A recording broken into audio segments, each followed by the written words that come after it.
皇后金安，皇后金安。这是什么东西？现在是什么时候？宫中上上下下都穿素表孝，你却佩戴彩缨。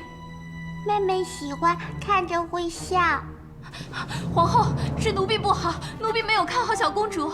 这可是冲撞祖先，是不孝，岂是一个贱婢能顶罪的？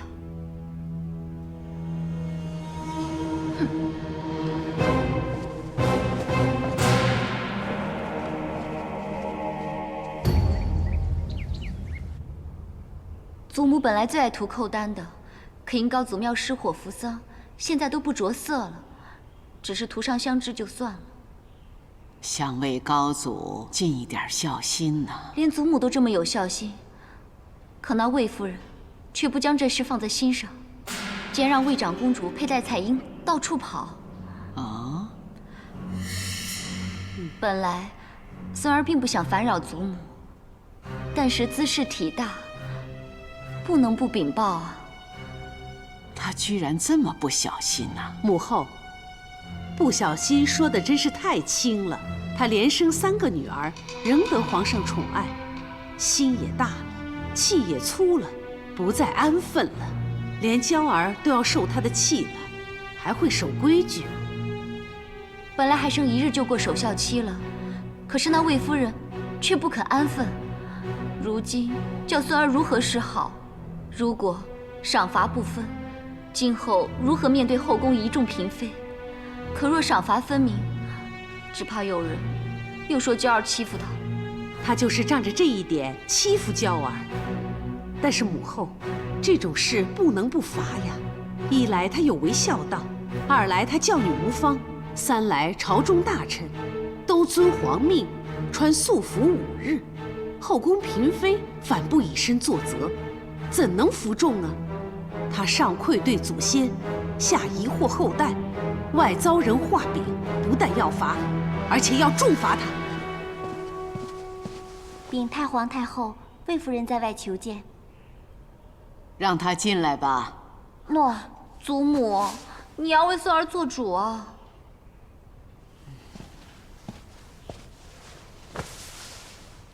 臣妾参见太皇太后、皇后、窦太主。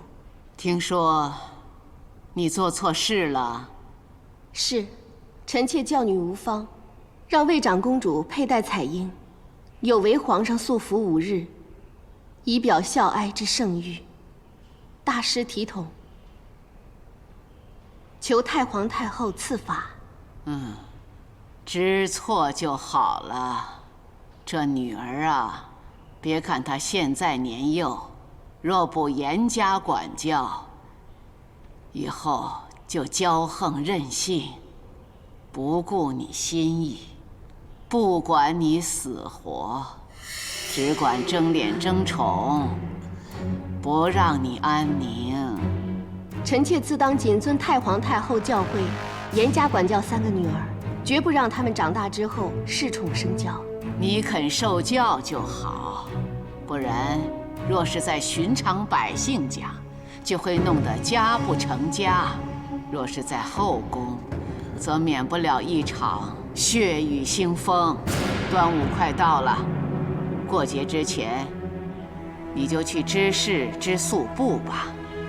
一来是思过，二来为先帝也为哀家尽点孝心，三来你也好为自己之福泽。布有多长，你的福泽就有多长。诺。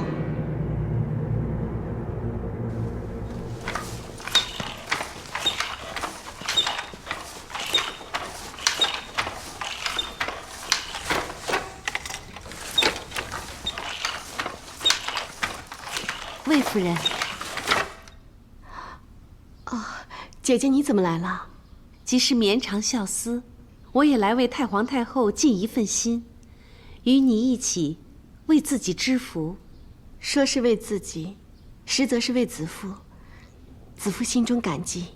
当日家慈离世，正好皇后及其他姐妹们为皇太后庆生张罗，这宫中上下谁会关心我这个避喜远离喜庆的伤心人？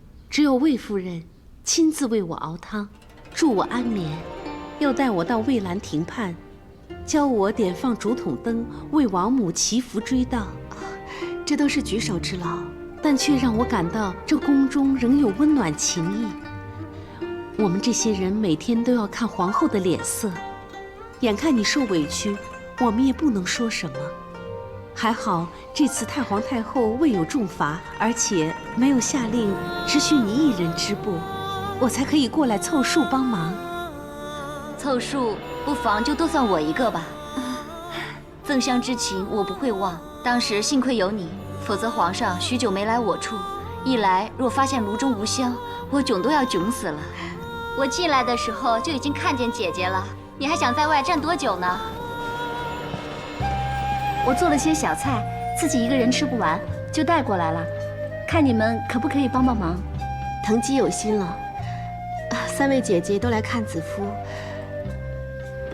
子夫心里真暖啊。这几年，你是如何对待宫中众人，大家有目共睹。正因为你一向良善仁惠，事事以德报怨，所以宫中众人都想为你出一份力。只是你经常被责怪，委屈你了。子夫有3个女儿承欢在膝，这次能将功补过，能得到3位姐妹的帮助，没有委屈，只有幸福。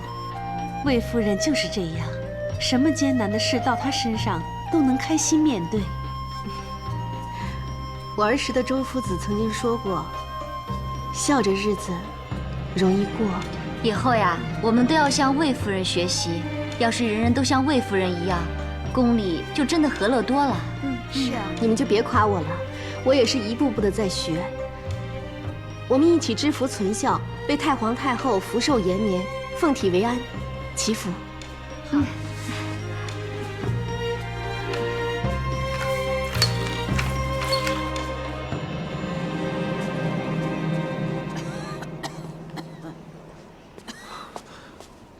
皇祖母，城楼上风很大，我们还是进去吧。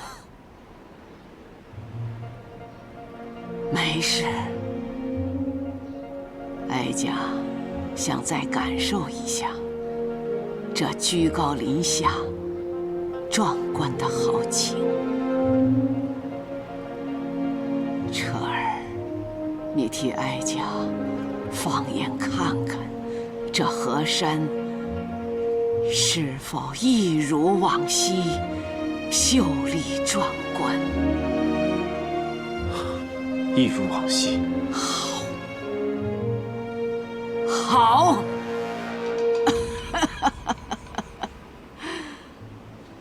河山没有变呐，但是我的彻儿变了，俊威凛凛了。彻儿长大了，稳重了，懂事了，国事家事自有主张。哀家的眼睛虽然看不清，可是心是雪亮的，站在这儿就可以感受到大汉的子民安居乐业，气象和顺呐。好啊，彻儿，你初登帝位，总以为祖母处处阻拦你，你可知道？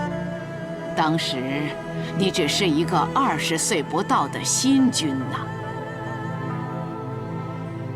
在你的身边有多少小人阿谀奉承，有多少豺狼虎豹拥兵自重？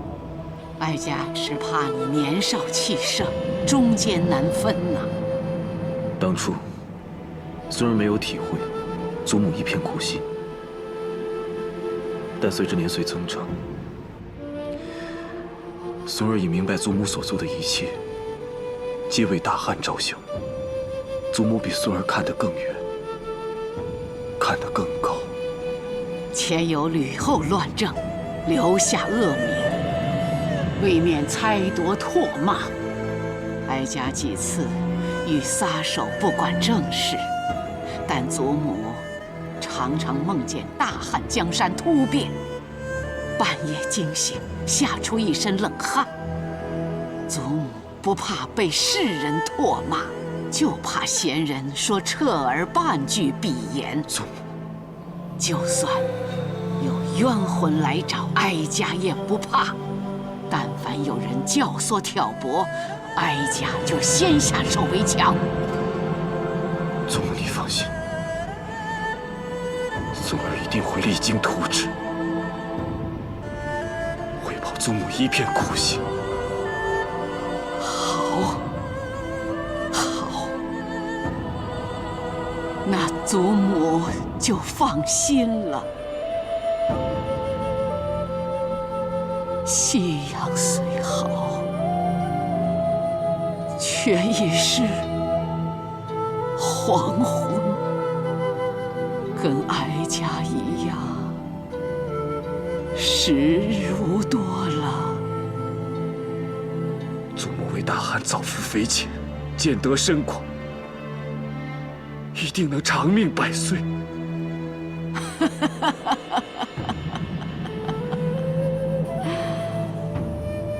哀家的身子，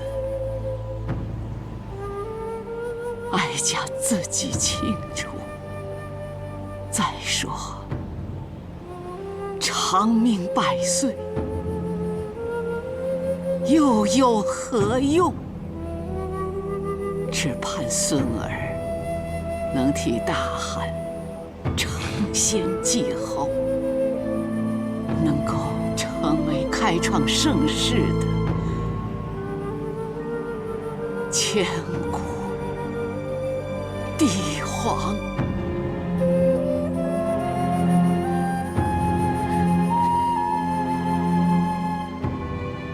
孙儿一定不负祖母所望。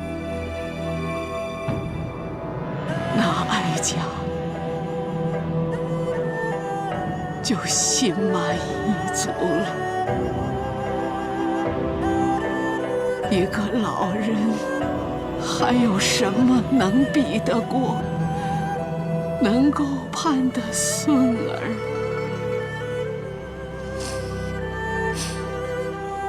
成才成器。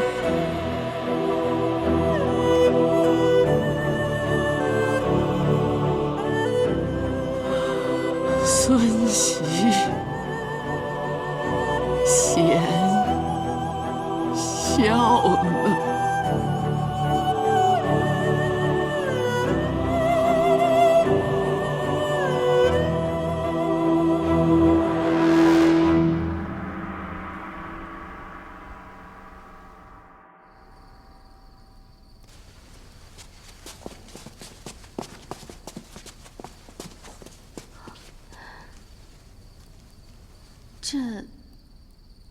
这些布是你织的，哀家让人放进来的，让你织布。也许有人认为是在罚你，其实是想求证一件事情，而且也已经证实了。你进宫这几年，如何对待后宫上下，哀家偶有所闻，而这里的素帛却是证据。太皇太后，一个无权无势的人，竟能在纷争最多、戒心最重的后宫，得到嫔妃婢仆的真心尊重。好一个魏夫人啊！臣妾一直觉得，这后宫就是天子的家。中间纵有吵闹，但是大家的心都是向着两位太后和皇上的。只要以心相待，相信一定会和睦相处。和睦相处，那就要分享地宠。你舍得吗？将心比心，看到姐姐妹妹们都能得慕圣恩，臣妾心里也为他们欣喜。上善若水，水善利万物而不争。有这样的心，是你的贤淑。难怪彻儿总说你不凡。太皇太后过奖了，是皇上恩宠。哀家最希望的，就是你能为皇帝生个皇子。臣妾明白，可是，一切自有天意。哀家不是抱怨什么，只是深信皇子由你管教，必不骄纵。若出自其他嫔妃，就难说了。你心善贤良，必得天助，终会为我汉室天子天孙继承千秋大业。谢太皇太后宠爱。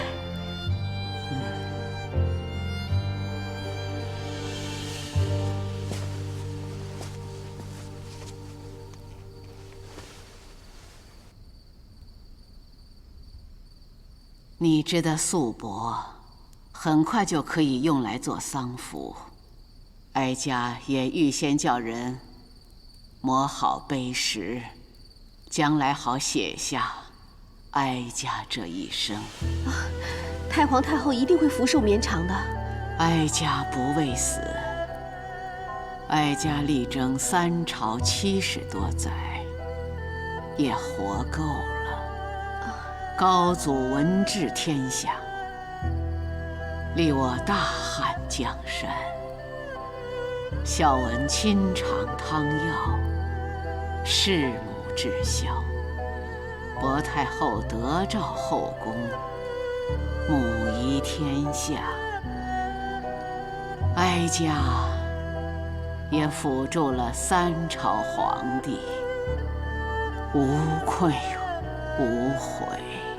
只遗憾与你尚未深交，不曾施恩于你，却已经要别离了。太皇太后对臣妾已恩重如山。当日因为臣妾入宫引起的波澜，导致皇后自杀，太皇太后也不责罚臣妾。皇上离宫，臣妾欺瞒行踪，太皇太后也宽恕臣妾。还有，既说哀家有恩于你，那哀家就冒昧相求。太皇太后有何吩咐，请说。哀家主持后宫几10年，管教汉室几代子孙女眷，娇儿是其中最懂哄我高兴的，也最得我宠爱的，可也因此骄纵出他的刁蛮跋扈。子夫，将来他若做了什么大逆不道之事，但愿你能救他一命。太皇太后别这么说，臣妾何德何能？况且还有皇上。不，哀家只怕下杀令的就是皇帝。彻儿是千古明君之才，可最容不下娇儿的就是他。既已君临天下，怕只怕他日一道圣谕，不说情分，只谈国法。臣妾明白。皇后若出事，最有可能统领后宫的就是你。若皇帝要杀娇儿，你就看在哀家的份上，保住他的性命，就当是还哀家的恩情，可以吗？臣妾谨遵太皇太后之命。有你的承诺，哀家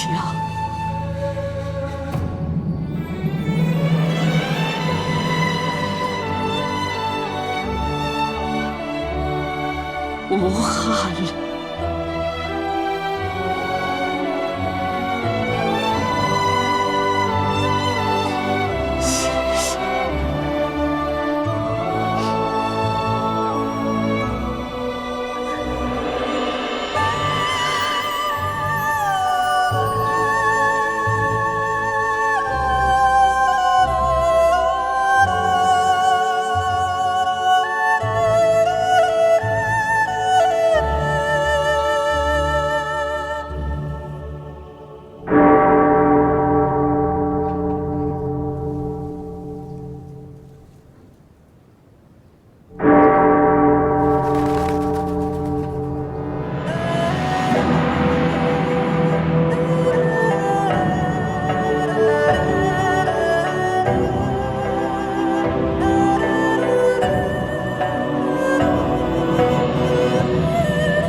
这几十年来，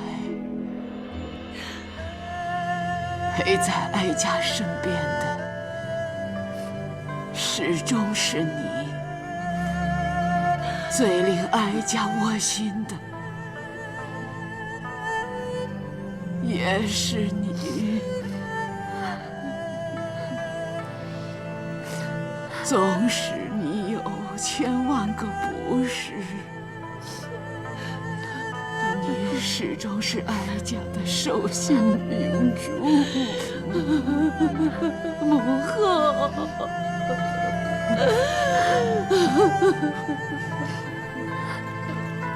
哀家所有的金银财物，奇珍异物，全都留给你。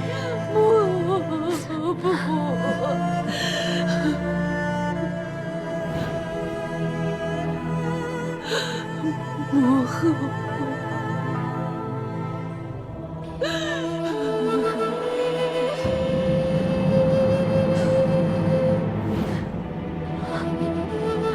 娇儿，你虽然娇蛮任性，可你也最懂得哄哀家开心。哀家活了如此一生，却觉得管教自己的孙儿，远比管治天下来的难。娇儿错了，娇儿不孝，让祖母操心了。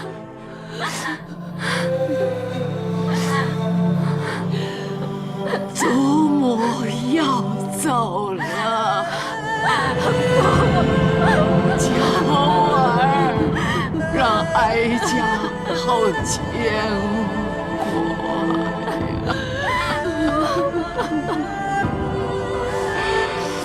哀家留给你的，是一样最宝贵的东西，一道保命符。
彻儿果然长大了，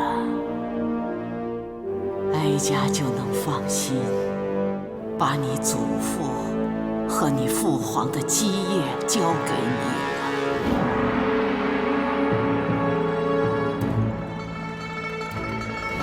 彻儿最近忙于政事，但仍然不忘请安，孝道可嘉。哀家就赏你准奏二字。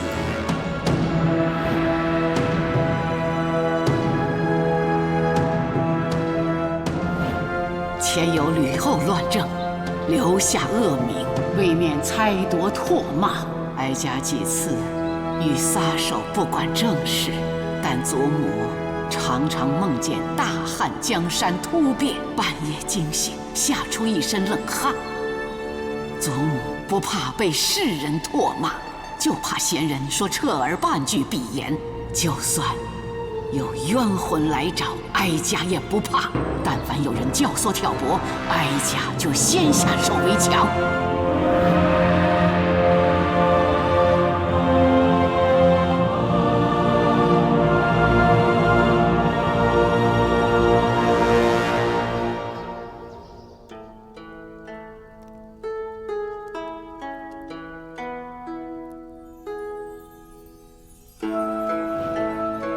后宫之首是谁？当然要由统领后宫的皇后去办。皇后是你说废就能废的吗？我这个做母后的，实在没有能力为你们遮风挡雨。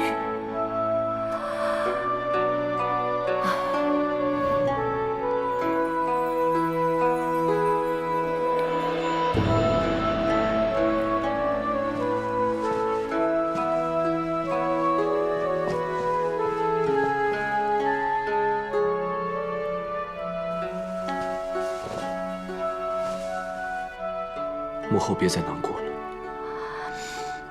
我觉得自己很不孝，太皇太后走了，按理说我本应该伤心，可不知为什么，我竟然……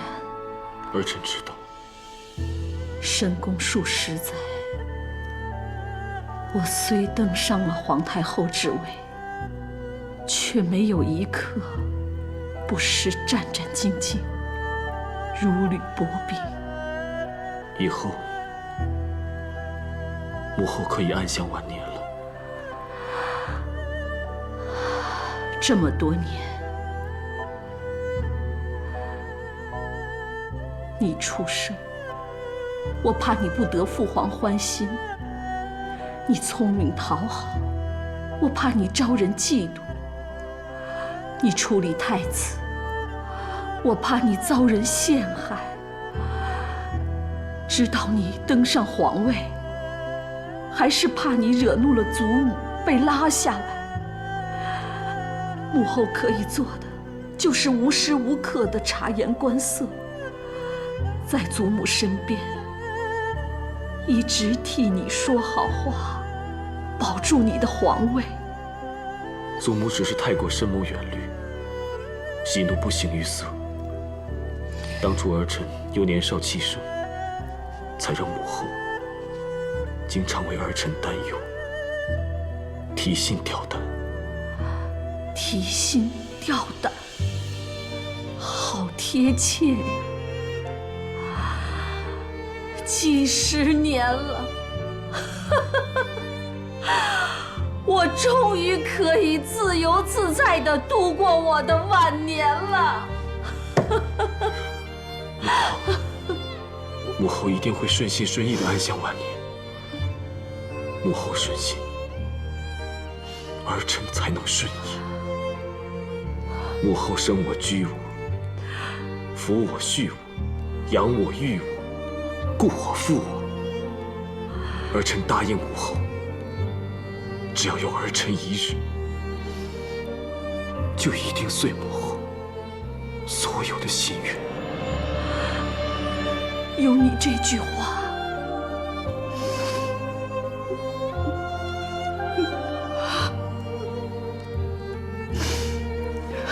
母后曾经受的一切委屈，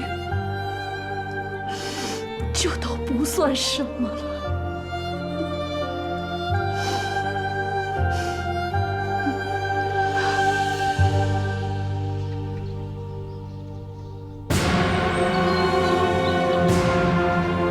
许昌丧事不办，免去丞相之职。武安侯田汾拜为丞相。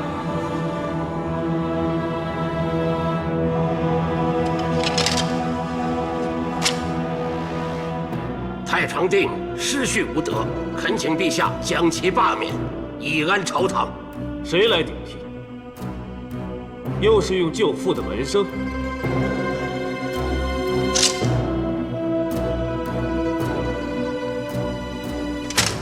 臣奏请以城西修兵士。是供汉宫用，还是供你的丞相府啊？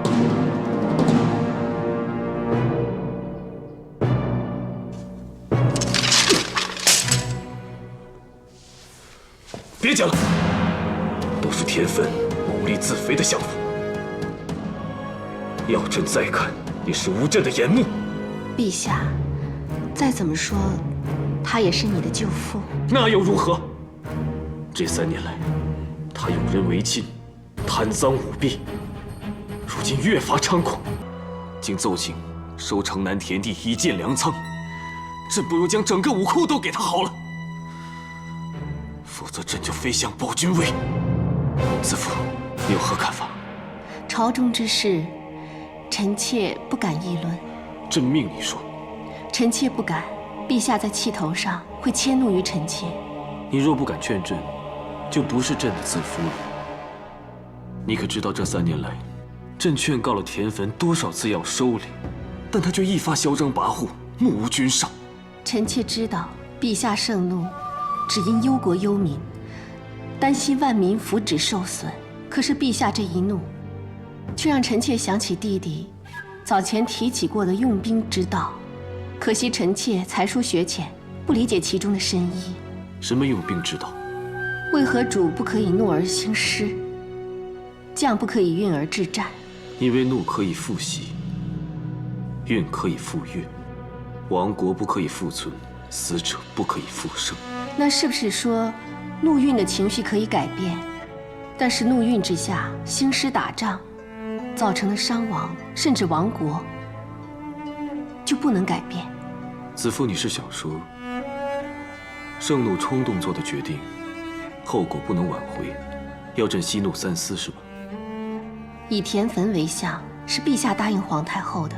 若贸然废相，必损母子之情。皇太后见儿子与弟弟失和，也定会忧心难过。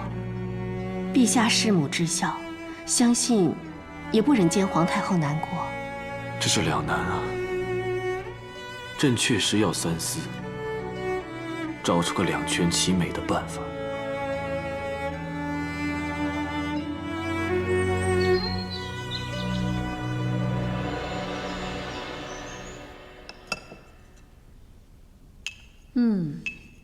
好漂亮。难得娇儿这3年来每天都亲自帮哀家涂扣丹。娇儿她能服侍你，是她的福气。皇上驾到！参见陛下。参见陛下。都不用多礼了。儿臣给母后请安。免礼，坐。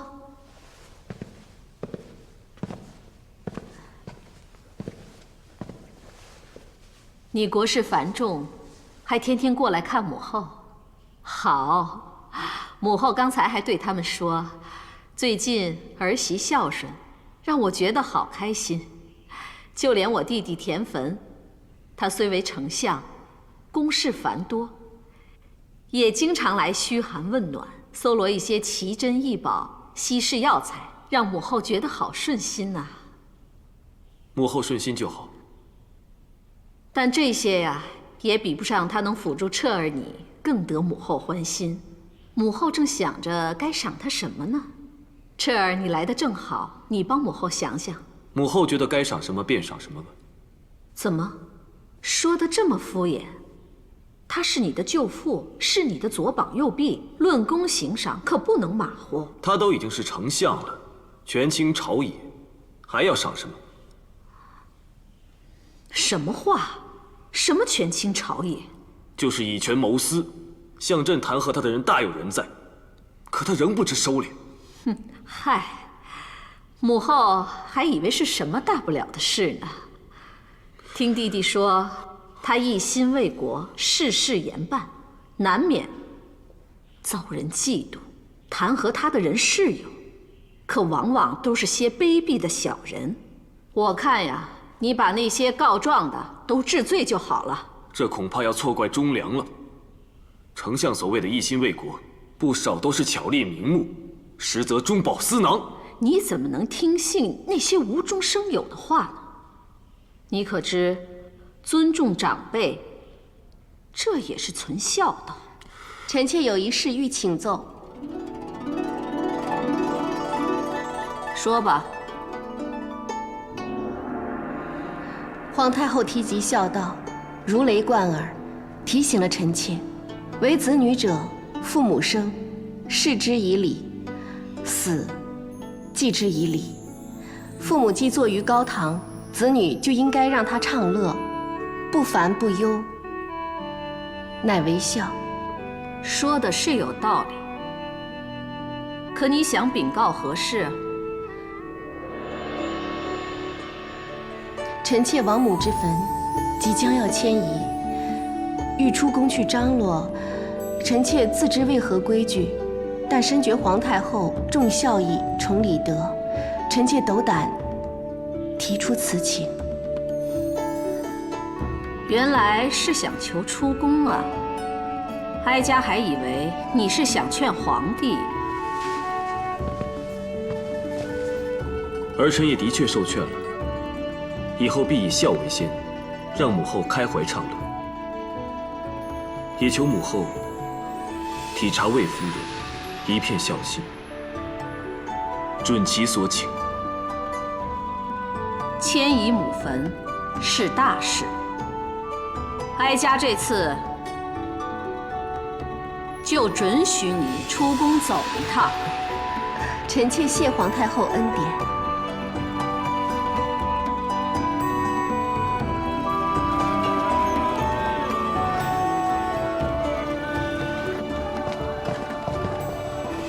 小二，今日还是老菜式。哎呦，君侯，哎，不好意思啊，君侯常做的冬香，今日恐怕不能用了。那个，不知可否屈尊就坐楼下呢？那冬香一直是我们君侯所抢，怎会让给他人？你是欺我们君侯今不如昔了吗？不是。哎，我们走吧。哎，来了来了！有失远迎，有失远迎。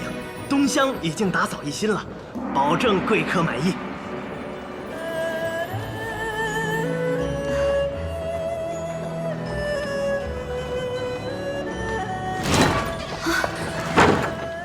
打扰三位，求借地方一避。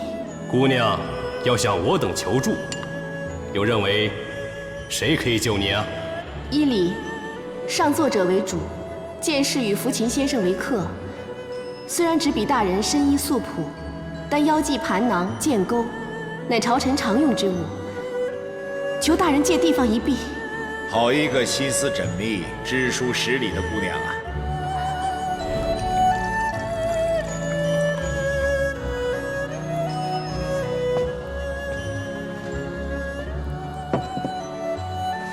犹记当日的小女子，虽然无助，但聪明机智，气度不凡。老夫曾感慨，想不到如今已贵为魏夫人了。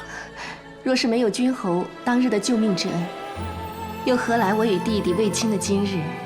别说姐姐了，我们一家五口对君侯皆是感恩戴德。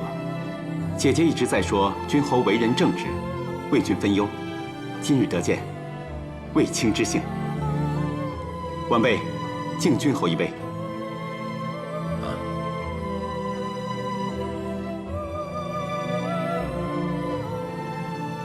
你如今也是为皇上办事的人了，说什么做什么，一定要三思而后行。你年轻气旺，又属习武之人，若能遇事冷静，世人则尊你为君子；若遇事冲动，世人则讥你为莽夫。谨遵教诲。君侯贤良，难怪皇上也一直念念不忘窦丞相，还盼着你能再做他的臂膀。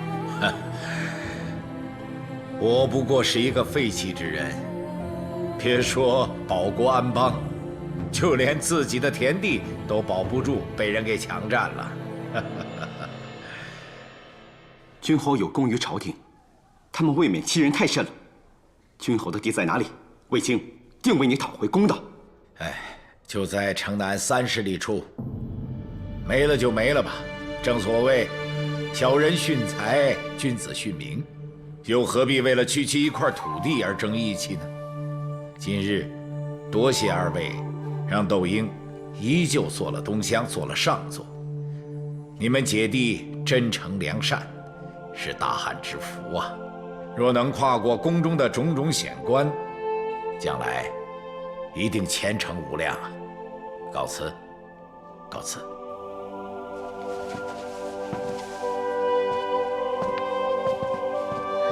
君侯，二位不必送了，告辞。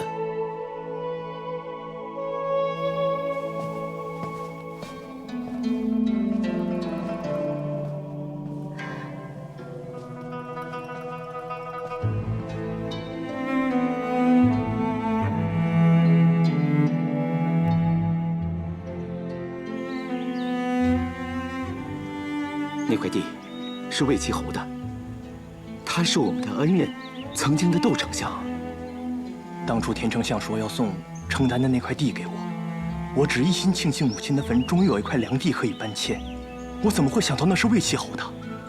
现在我们知道了，我们该去跟田丞相说那块地我们不要了，让他赶紧收手，免得抢夺。可我都答应了，谢礼也都送过去了，如何能收回啊？况且他身居高位，又是国舅。大哥，君子当公以受禄，我们从未有功于他，怎能收他如此厚礼？卫青，他是当朝丞相啊！我就算能不顾及自己的项上人头，我也得顾及他的面子。如果我不给他面子，他又如何能让子夫好过呀？我这都是为了子夫着想。大哥，你糊涂啊！只怕丞相是要欺压魏齐侯，强取他的土地，顺便做馈礼，我们家倒成了他的帮凶了。丞相自己不痛不痒，可是姐姐呢，还欠了他的情，不得不在皇上面前说他的好话。你是害了姐姐。卫青，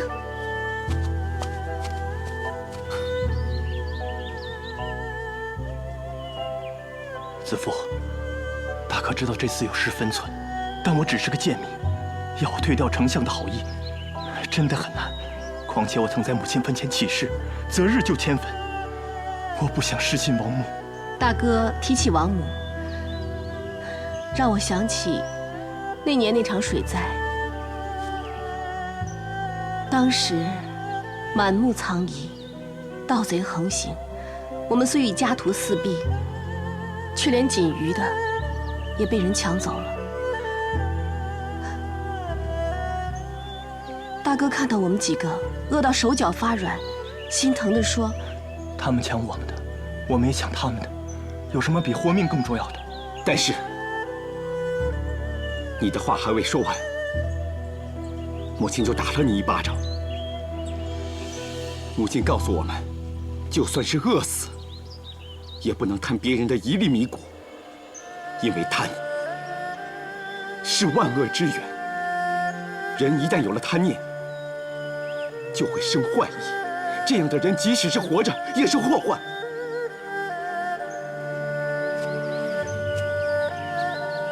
大哥，听母亲的话才是对母亲的大孝。他老人家如果在天有灵的话，也会得到安慰。我愧对母亲。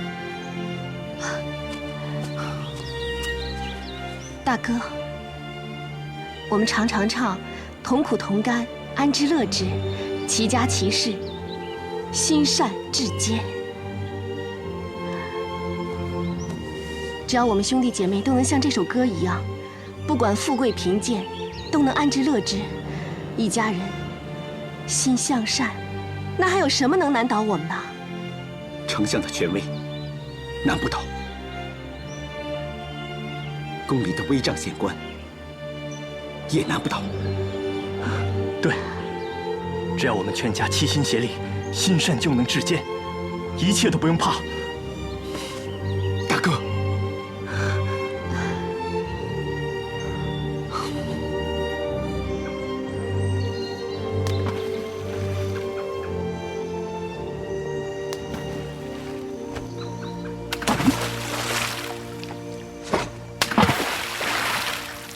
你把鱼都吓跑了。田地几乎被侵夺，你还有心垂钓？最后我还是保住了嘛。可那田汾越来越过分，说不定他下回又要别的。那些王公贵胄，个个趋炎附势。君侯你不在朝中，现在连门庭都冷落了。可总是会有人不论贵贱，真心相待。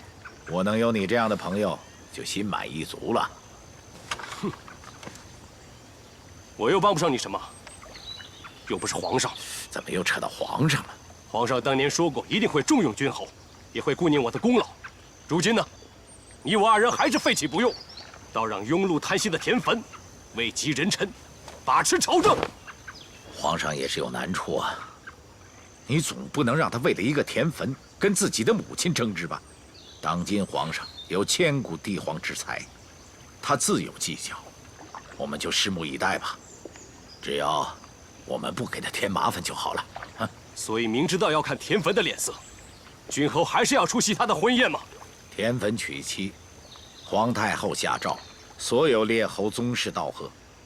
我虽然没有了官职，但毕竟是个魏齐侯，不得不去啊。你还是跟我一同前往吧。不去。皇太后是要往他弟弟脸上贴金，我才不去呢。不去，可就是抗旨啊。不去。我与那田汾早有恩怨，去了他也会不高兴。你管他高不高兴？只要没抗旨、没失礼、没失身份，那就好了。为这种人惹麻烦，不值。君侯知道，我就是容易醉酒失礼，只怕是我去了以后会惹来更多麻烦。还是去吧，有我嘛。你若是醉酒，我能不闻不问不阻止吗？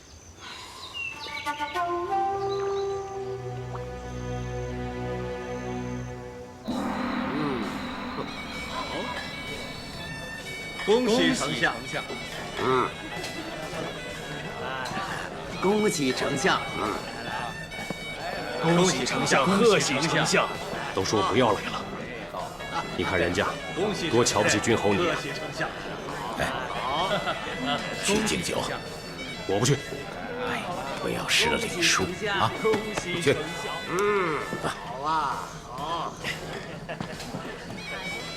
恭喜丞相，贺喜丞相。喝。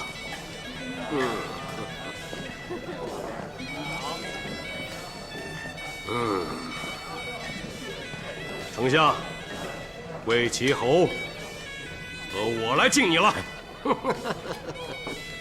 本相，无胜酒力，不能干杯了。平阳公主驾到！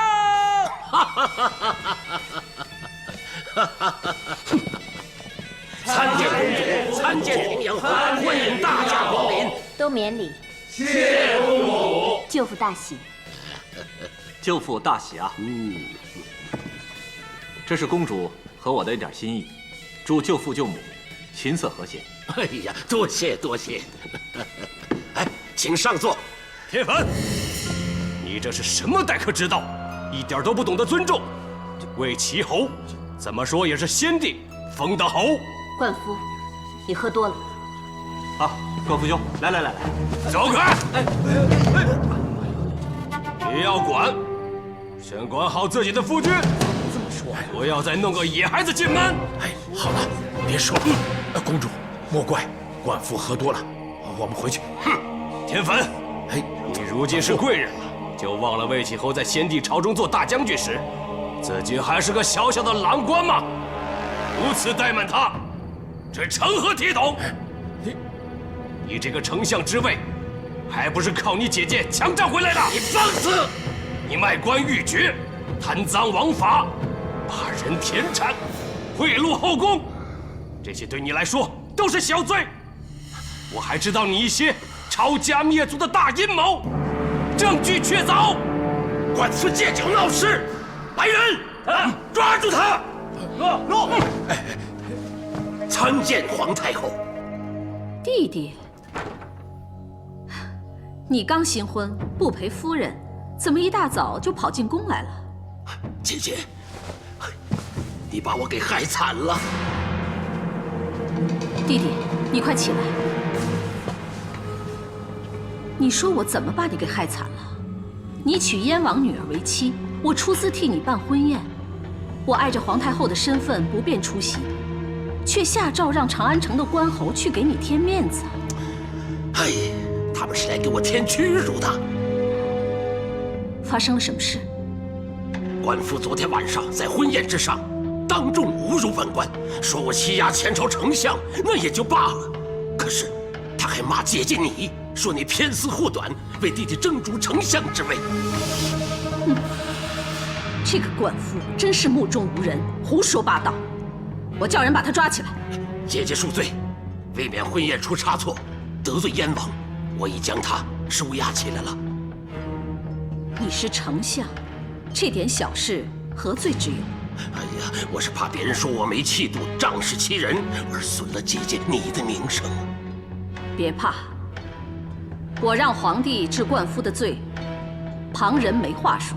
哎，姐姐万万不可，只怕皇上相信冠夫之言，反定我罪呀。皇帝怎么会凭一个莽夫的话治自己亲舅父的罪呢？其实皇上早就想废相，以建内朝。现在朝政之事直接和内朝官商议，我是不得过问的。真有此事？是啊。我去找皇帝问个清楚。哎，姐姐，不要再为了我这个无德无能的弟弟，伤了你们母子情。我这个丞相不做就罢。如今皇上已经厌弃我，忠臣正如冠夫所骂的，说我以权压人，霸占田产，勾结外戚。我还是罢官归田，以免姐姐你再遭受人闲话。什么田产？谁的外戚？这究竟是怎么一回事？那还不就是因为城南30里那块地吗？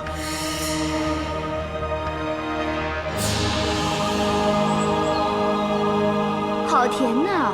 皇后待臣妾们真好，上好的贡品都赏与我们品尝。是皇太后待皇后好。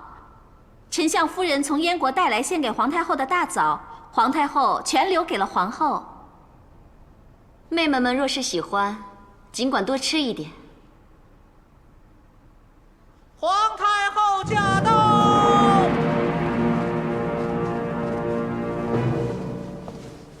皇太后请安。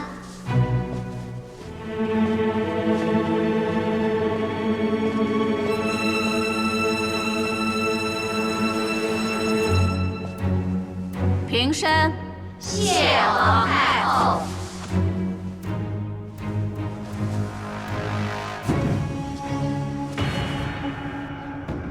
母后来得真巧，我刚把母后赏的枣子分与妹妹们品尝，大家都说鲜甜可口。谢皇太后恩赐。皇后真是知大体，众妃也知进退。可某些人呐，口蜜如枣，心嘛……魏夫人。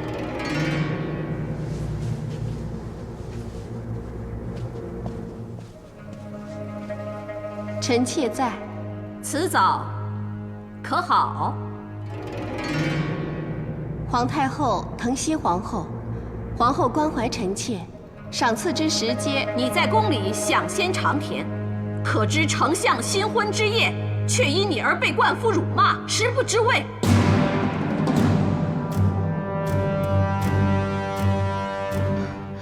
母后息怒，妹妹向来待人仁厚，怎么会让丞相难堪呢？当中该有误会，即使有错，必属无心啊！哼，无心？我看分明就是有意吧。上次说以孝为先，看似劝解皇帝与丞相，却在背地里兴风作浪，离间生就。臣妾愚昧，还请皇太后明示。愚昧？你聪明得很。皇帝护你，就恃宠生骄，竟叫兄长去向丞相科索田地，贪得无厌。丞相勉为其难替你们要了，你们又怕受责，不敢要。哼，不要也就算了，你那该死的兄长，竟然厚颜无耻，反说是丞相赠田地，意图巴结，污蔑丞相。你们魏氏一族，那些无功无职的兄姐们，在外仗势欺人，骄横放肆，全都是因你的纵容，你可知罪？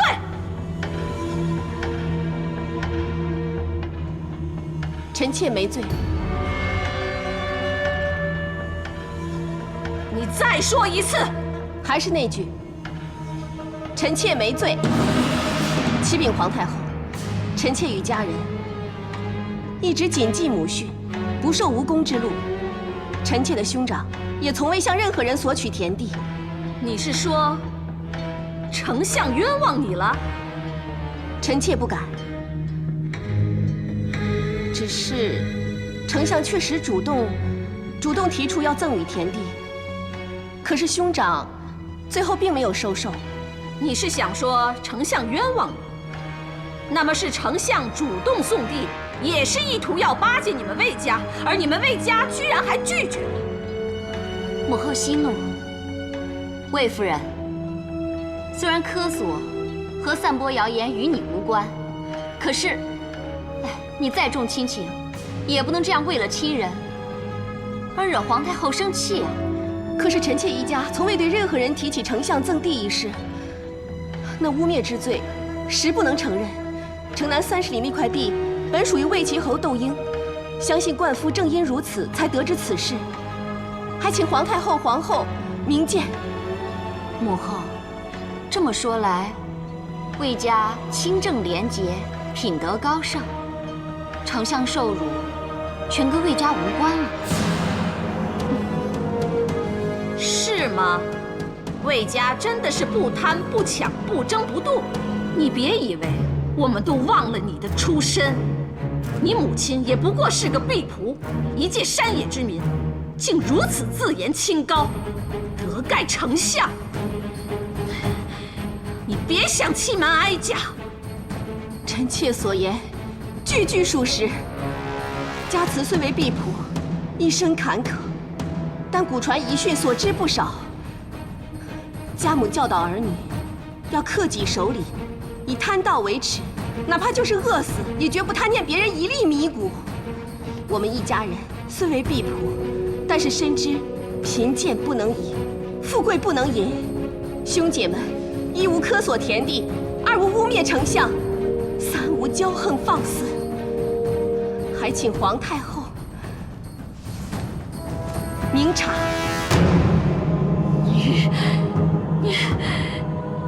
你好啊你！魏夫人，你进宫多少年了？后宫的规矩礼仪你都忘了吗？无论怎样，也不该出言顶撞。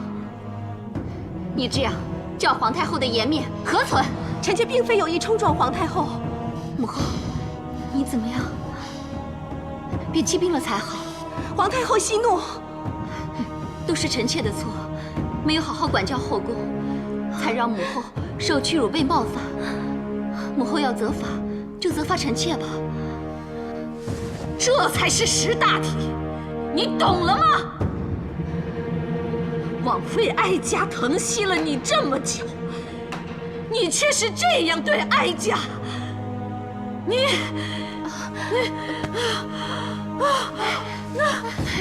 皇太后，快传太医令！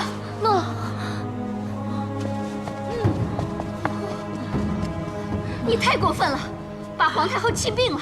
皇太后息怒，臣妾你闭嘴！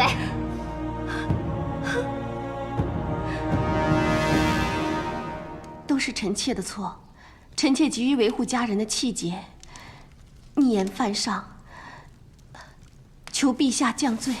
哎，起来吧，坐。朕难道还不清楚你的为人吗？幸好母后这次身体无碍，就判你个有情可原吧。手这么冷啊，来，觉得如何？好暖和。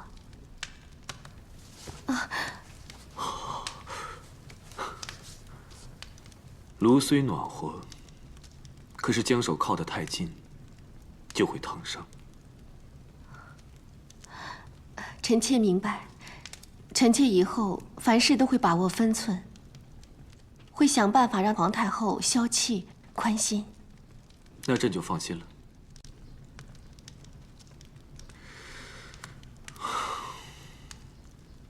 可有些人总叫人烦恼。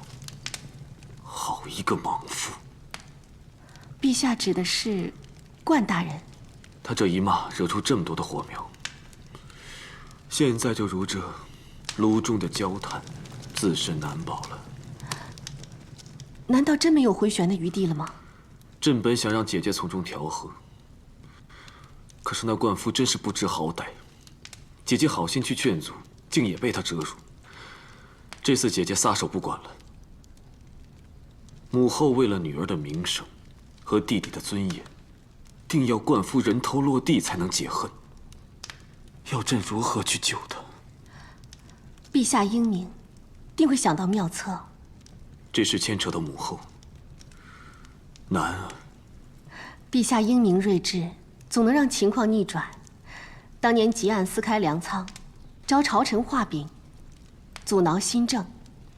陛下外出走一趟，即顺势把钦宗的腐败全抖出来，反让太皇太后看清情况，因此造就新政。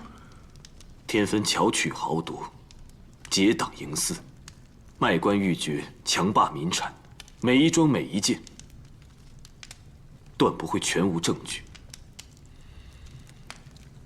你看，失掉的炭是掩藏不住的，更何况那天芬罪行昭昭。这一切若当众揭发，依我看来，即便是母后，也再难以亲情包庇。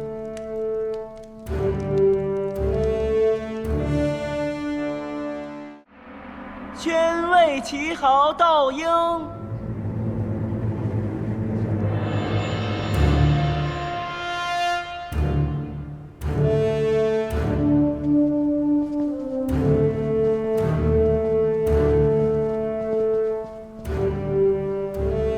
臣为齐侯窦婴参见陛下。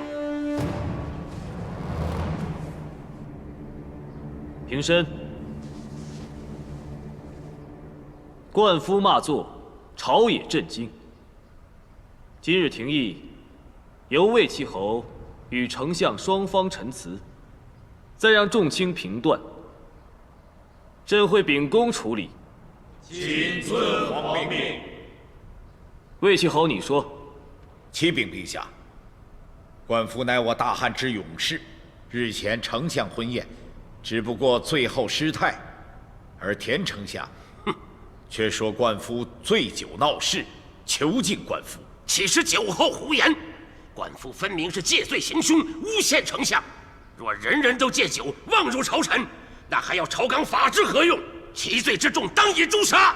恐怕丞相要治的，并非诬陷之罪吧，而是以冠夫结下的夙愿旧仇，以及冠夫最后戳破了你卖官鬻爵、囤积米粮、私置官钱、虐杀异己的种种恶行吧。你不要在此胡言乱语，你诬告本相同样有罪。陛下，臣方才所言千真万确，若是诬告，臣愿领罪。那魏齐侯可有证据？有。陛下，此乃田丞相所犯罪行的记录证据。魏齐侯所谓的证据，未知从何得来？此乃冠夫和他的食客搜集而来。冠夫，陛下不必看了。丞相，何出此言啊？陛下，冠夫绝不可信，他结交奸猾之徒，纵容亲信，欺压百姓，横行颍川。颍川的百姓都在唱“颍水清，冠氏宁；颍水浊，冠氏足”啊！魏齐侯所说的大汉勇士，实乃害民恶贼，所举之证焉能作证？丞相，你的话又有何证据？有，拿进来。诺。铁证如山，不是一两箱，而是整整1箱，全部来自颍川，百姓签书状告，请陛下验证。韩御史，依你看，这冠夫为人险诈，所指老夫口供，还能相信吗？启禀陛下，若是罪证确凿，确实难以相信。哼，冠夫当日还指平阳公主未能管好夫婿，更收容私生子。太中大夫，你本出自平阳侯府，你认为冠夫如此羞辱公主，可以轻饶吗？诸位又以为呢？所谓技大于本，敬大于古，不折必批。冠夫借罪行凶，冒犯宗室，求陛下赐死，以正朝纲，并按魏齐侯先前承诺，将诬告丞相者下狱，以儆效尤。陛下若以为证据不够，臣还有1车铁证，正自颍川赶运入京，请陛下圣裁。今日廷议到此为止，窦婴下狱戴罪。对，就。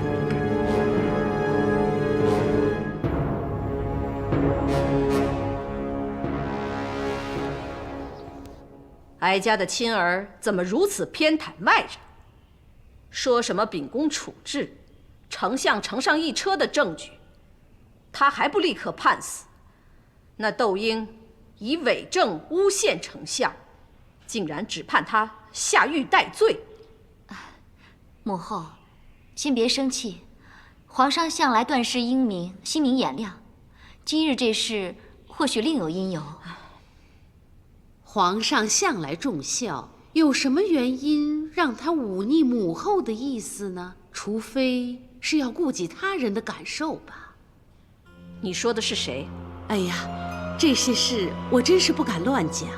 说，哀家要你说。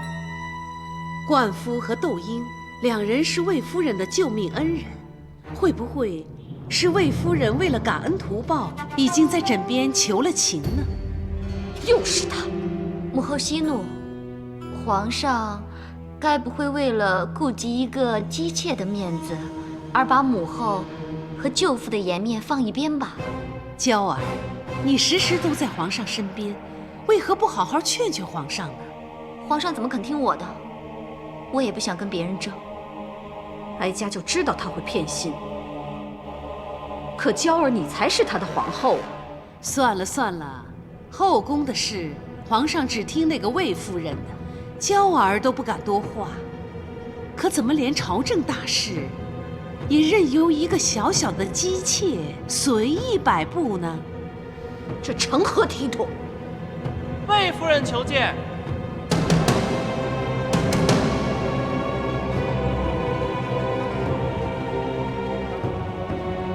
来得正好。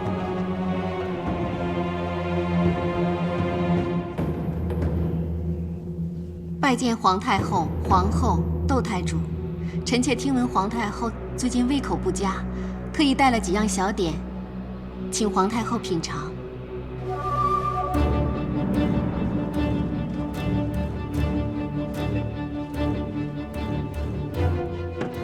你弟弟卫青可好啊？谢皇太后关心，卫青一切安好。既然你弟弟一切安好，那你自然胃口极佳，吃得下，睡得饱。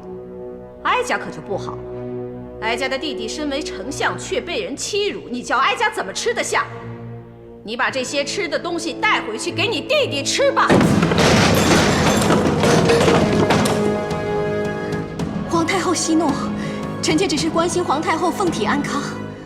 哀家这个皇太后能否安康，看来还得你这个魏夫人说了算呢。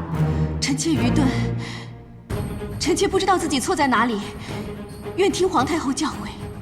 丞相手里如山的铁证，都不比你魏夫人的一句话。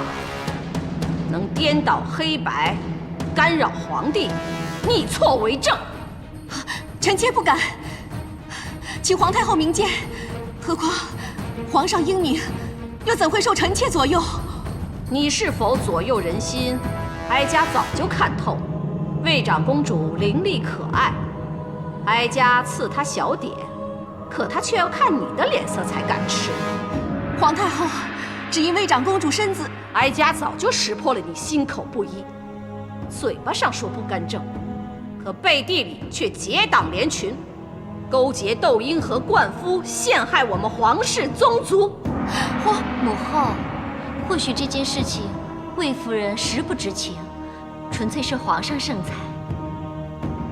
其实不用魏夫人开口，皇上也会顾及她的感受。那丞相受辱就可以不理了？哀家今日身为皇太后，都护不了自己的亲弟弟，他日哀家故去，他还不任人宰割，任人鱼肉？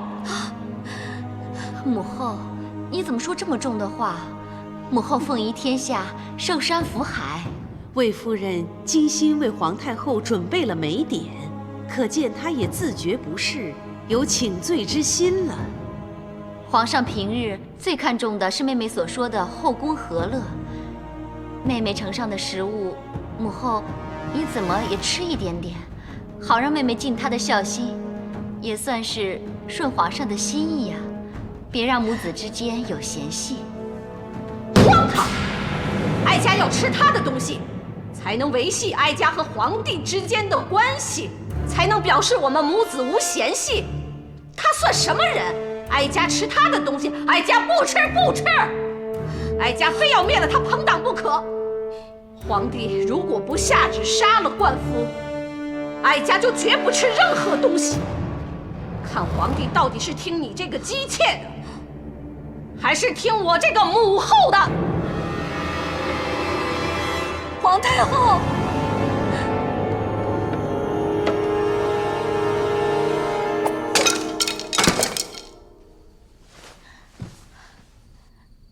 臣妾向陛下请罪。你这是为何？快起来！臣妾愧对陛下，不能让皇太后息怒，反增其忧恼，让陛下为难了。再没有什么为难。朕刚已下诏，判灌夫死罪。什么？有什么好诧异的？朕还能有什么选择？可是陛下，杀人诏书一下没法挽回，陛下可否？罪证如山，不得不杀。可是，证据会否造假？又或者是遭人陷害？也许可以。够了！你既然知道朕有多为难，怎么还说这些？你忘了朕有多想在廷议中救出冠夫，再一举罢相吗？是臣妾多言了。臣妾只是怕，陛下杀错了一个曾经福业相助的人，将来会后悔难过。冠夫亲族鱼肉百姓，桩桩件件皆有证可查，不容抵赖。即使未必全跟他有关，他也脱不了纵容之罪。朕若不严惩，以正朝纲，同样是纵容。臣妾愚昧无能，未能为陛下分忧。你若想替朕分忧，就想办法让母后尽释。之前朕念及冠夫的忠勇，不忍治罪，但已有人暗中议论纷纷，说朕姑息养奸，成了昏君。朕不想再担负个饿死亲母的罪名。朕只是想，唉，算了。白明在。朕要出去透透气，其他人不用相陪了。诺。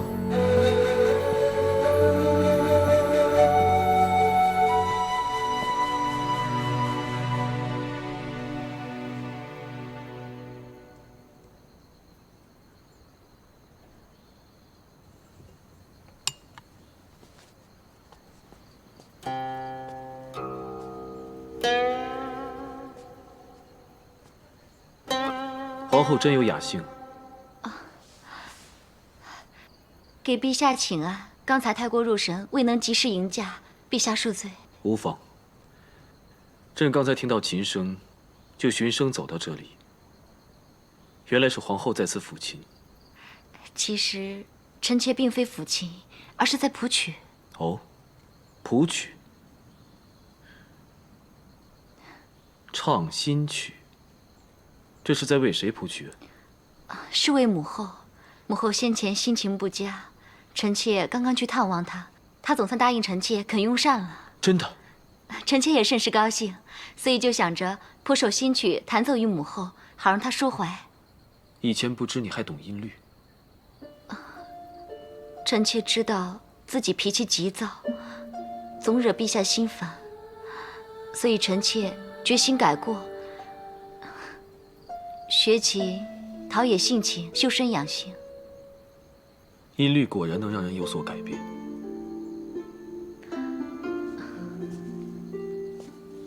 以前臣妾事事好强，只顾争风吃醋，到头来真是烦了陛下，也苦了自己。其实，臣妾已是6宫之首，应该以嘉德一行作为典范。又有什么要争、要计较的呢？与音律作伴久了，臣妾才渐渐明白，有时候几个简单的音节，只要相辅相成，就可变奏出各式曲调。过多修饰堆砌，反而变得杂乱扰人。舍得放下，才是正理。这与后宫处世之道，真是有异曲同工之妙啊！没想到皇后能有这番领悟，这种转变，真让朕另眼相看了。陛下过奖了。其实，臣妾只想做个好妻子，统帅后宫，照顾母后，希望能为陛下分一点忧，于愿足矣。你能劝服母后不再绝食，已是帮了朕一个大忙，应记一功。陛下，这是臣妾的分内事。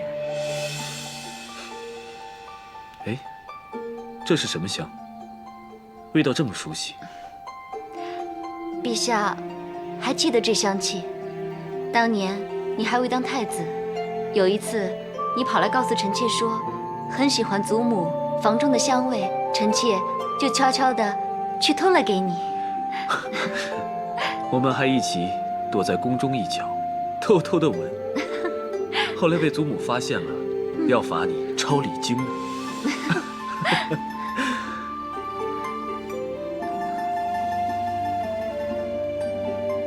转眼今年，陛下登基，臣妾位极皇后，陛下也兑现了金屋藏娇的诺言。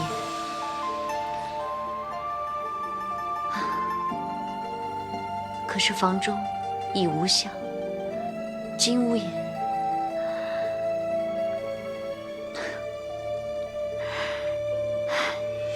臣妾怨对过后，也只得内省，发觉自己真的有很多不对。陛下，臣妾过去让你为难了。金屋怎会无香？现在这香气更胜当年，少了奴隶，却更添几分醇厚。陛下若是喜欢，臣妾以后日日为陛下添香。为朕弹奏一曲，来，为朕弹奏。陛下，此曲臣妾还未写好，怕陛下见笑。不过，交房殿中倒是有几首写好的，陛下若有兴致，不如去评定评定。好，来明，起驾交房殿。诺。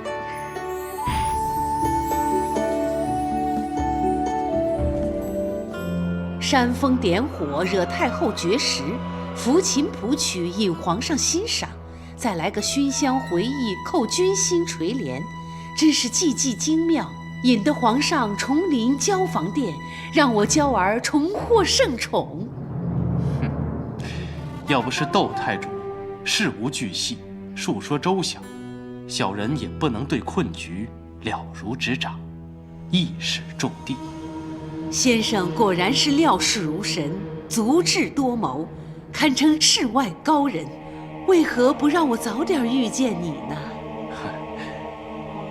袁叔一直怀才不遇，如今终遇伯乐，这是小人的福气，这是命啊！袁叔愿为窦太主和皇后效犬马之劳，忠心不二。好。那个丞相田汾真是没眼光，不懂得欣赏人才，竟使出用计不用人这种卑劣的手段。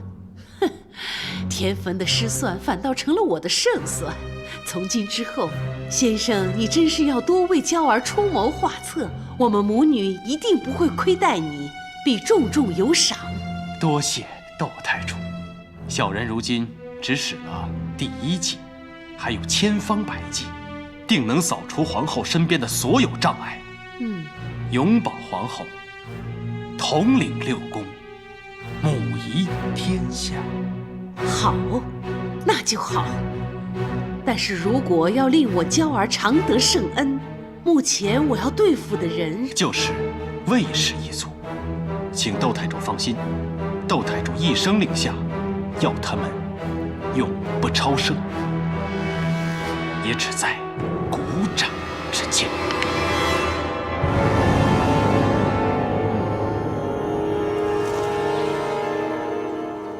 子夫，祈福的花都够了吧？够了。子夫，你也别太担心冠大人还有魏齐侯他们了。他们仗义敢言，又对我有恩，我怎能不担心呢？可是，连皇上也被逼下诏降罪。子夫，你以这山茶花为他们祈福，我相信他们必能像这花一样，花期绵长，生生不息，遇上寒霜依然盛放，绝处逢生。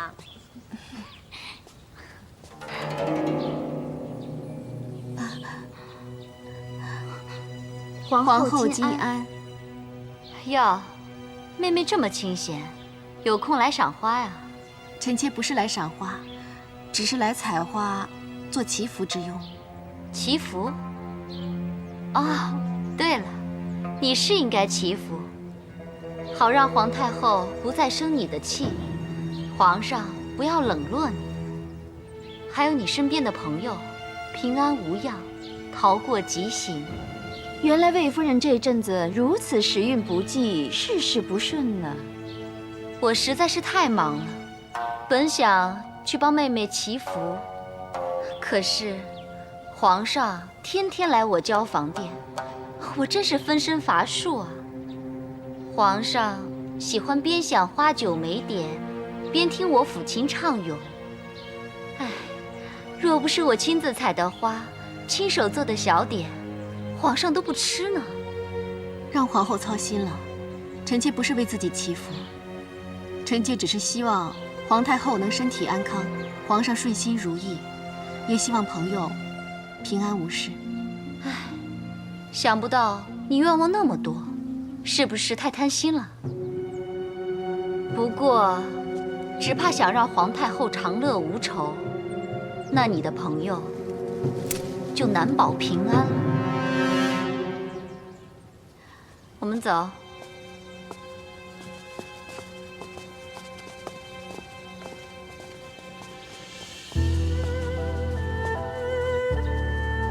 她虽然是皇后，但也不能这么嘲讽人吧？不用生气，我们只要不在意，笑骂由人，便能心安。而且，反正我也什么不求，只希望自己身边的人都平安开心就好了。嗯。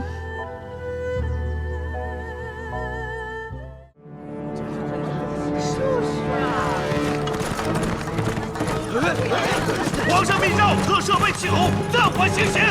大胆段宏，竟敢私闯法场，抓住他！段兄弟，有你为我送行，足矣了。给我杀了他！段宏假传圣旨，力斩不赦，当拦者当诛同罪，斩了他！住手！我乃皇上亲封的太中大夫，奉皇命而来。我看谁敢逆旨抗命！驾！段宏，走！驾！我现在去见皇上，看你们如何收场！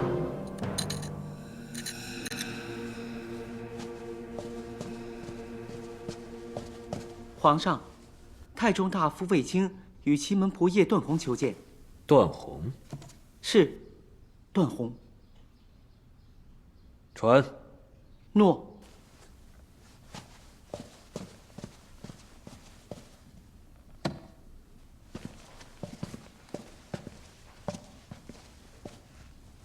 参见陛下。段宏参见陛下。段宏，你终于回来了。你这是为何？陛下，臣与段不夜前来请罪。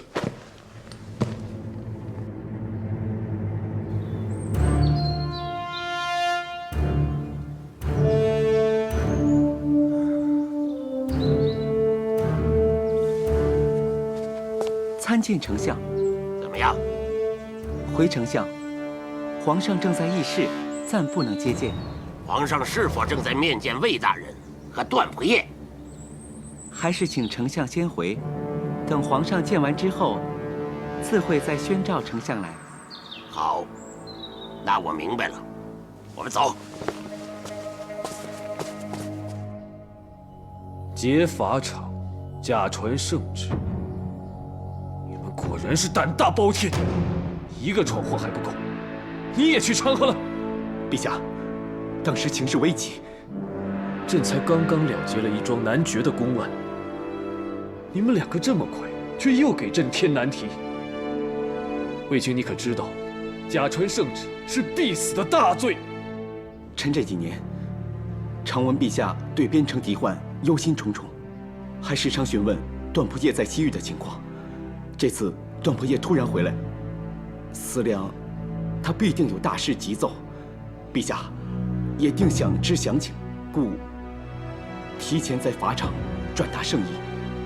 臣也不算假传圣旨，顶多算是揣测圣意。那你呢？栉风沐雨的赶回京来，是真的边关有事，还是只为了报知遇之恩，营救行刑之人呢？臣这次回来，是救忠良，除奸佞。你可知道，就凭这6个字，朕已经可以令你身首异处。臣所言并无差错，丞相的确诬陷忠良，我只是来替天行道。大胆！你说丞相诬陷忠良，可有证据？但冠夫纵容宗亲，横行颍川的种种罪行却是铁证如山，依法不能不斩。那魏齐侯呢？他先平七国之乱，又拼死反对太皇太后立梁王为主，让先帝得以将皇位传于陛下，公冠两朝，如此忠臣，何罪以至于问斩？难道陛下不是坐稳皇位之后，就亲舅父而叔魏齐侯这个忠臣，把旧臣功绩都给忘了？住口！依你所言，朕就是忘恩负义，错杀忠臣了。陛下，段不夜忠君之心可昭日月，誓言皆因一时悲痛，求陛下恕其冒犯之罪。冒犯之罪，朕可以不计较，但是劫法场，朕又如何处置？天下臣民若认为朕办案不公，都来劫法场，这还有皇法吗？若朕轻饶，如何面对天下臣民？陛下，陛下，丞相他……朕不是已经吩咐过不见了吗？丞相已陪着皇太后入殿了。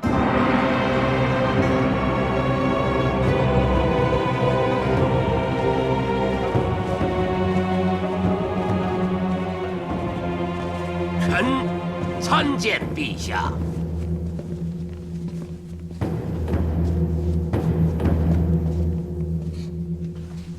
参见母后。参见皇太后。参见皇太后。免了。丞相，免礼吧。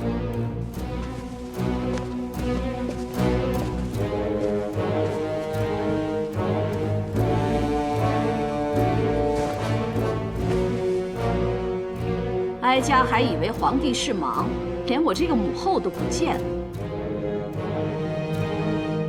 的确有事要办，耽搁着，才没有立即宣召舅父。没想到舅父去而复返，还请了母后来，而且来得这么快。说到快，哪比得上魏大夫和段不夜？那边厢犯了国法，这边厢就来面圣。皇帝可知道何谓法，何谓治？要是国法不依，如何以治？国不治，哀家看天下就要大乱了。母后所言甚是，国法不能不彰，犯法不能不惩。不过，儿臣不太明白，如今是谁犯法？禀陛下，这两个人假传圣旨，劫法场、阻行刑、抗皇命，每一桩每一件都是死罪。现场百姓、刑场官兵都是人证，他们在刑场更以下贴身佩剑以及出使毛节，就是物证。陛下，人证物证俱在，请陛下明察。假传圣旨，何以见得是假传呢？陛下，他们两人口口声声说奉陛下旨意，可是身上没有手谕，也没有圣旨，那不是假传，还是什么？白民，臣在。去传御史大夫来，朕要问他新法令的事。诺。慢着，还是待朕稍后写一道谕旨，你再去传，免得你被人说成假传圣旨，到时候又有人来烦朕了。诺。将剑传上来。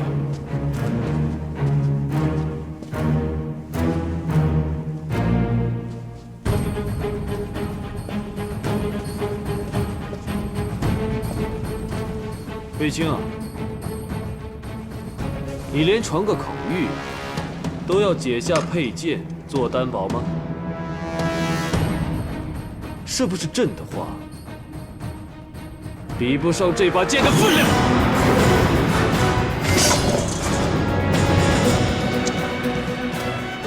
陛下，臣官小言轻，没人相信臣是传陛下口谕。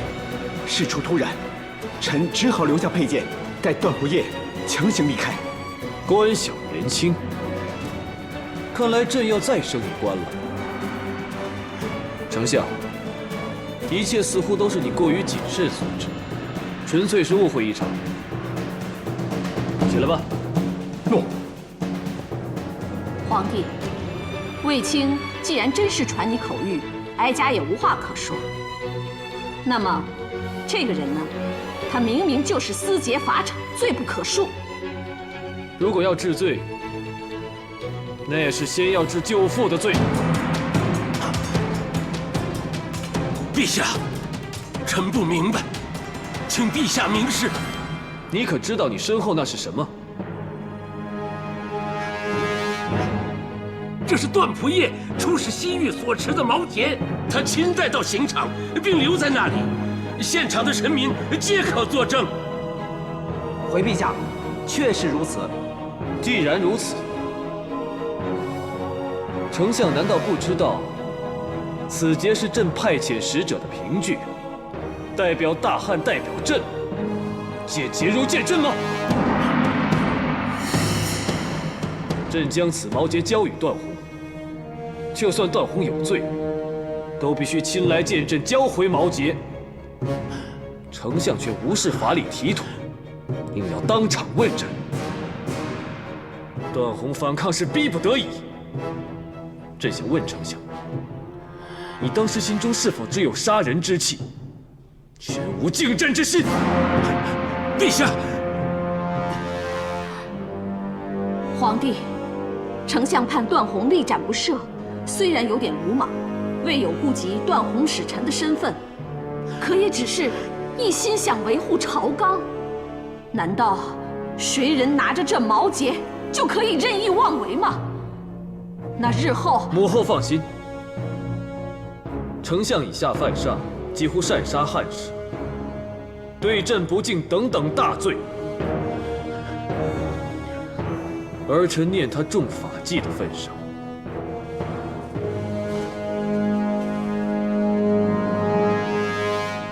不予论处。至于段宏，